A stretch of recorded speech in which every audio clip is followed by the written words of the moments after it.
За сайн байцгаана хүмүүс ээ. Өнөөдөр хичээл 3-аараа уулзж гин. Улсын шалгалтанд зориулсан дасгал ажлыг хамтаа ажиллая. 3 ханхуу ба цэцгийн үр.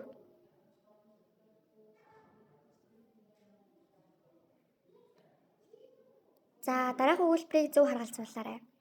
Аад нь найз нөхөдөө чин сэтгэлээсээ хүндэл сураарай. Б'д нь найз нөхөдөө чин сэтгэлээсээ хүндэл сур. В'д нь найз нөхөдөө чин сэтгэлээсээ хүндэл сурсан уу? Гэд нь найз нөхдөд чин сэтгэлээсээ хүндэл сурсан. За эдгээрийг зөв харгалзуулах бөгөөд нэгт нь болохоор хүүрнэг өгүүлбэр, хоёрт нь асуух өгүүлбэр, гуравт нь анхааруулах өгүүлбэр, дөрөвт нь захирах өгүүлбэр. За та бүгд зөв харгалзуулаад үзээрэй.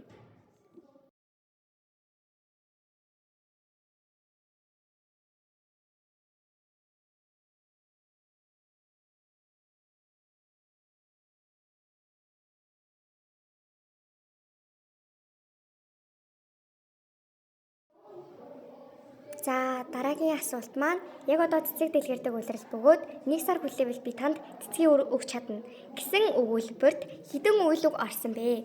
За тоолъё. Дэлгэрдэг хүлээвэл өгч чадна гэд 4 үг орсон байна. Тийм болохоор хариулт Б буюу нийт 4 үйл үг.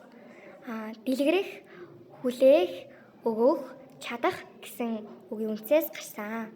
За дараагийнх нь болохоор хүүрнэх өгүүлбэр буюу одоо өгүүлбэр маань зүгээр нэг үйл явдал өгүүлж байгаа хэлбэрээр бол илэрдэг. Тэгвэл асуух өгүүлбэр бол асуултын тэмдэгтээ хариулт шаардсан байдаг. Анхааруулах өгүүлбэрийн онцлог нь юм бол хүнд анхааруулж сануулж байгаа хэлбэрээр бичигдсэн байдаг. Тэгвэл захирах өгүүлбэр бол хүнийг ямар нэг зүйлийг хийхийг тушаах буюу тийм заах үйлийг бол хэлж байгаа.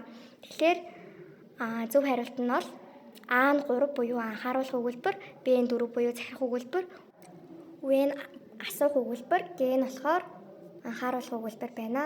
За анхаарал хандуулсанд баярлалаа. Баяртай хүмүүстээ дараагийн хичээлээр дахин уулзъя.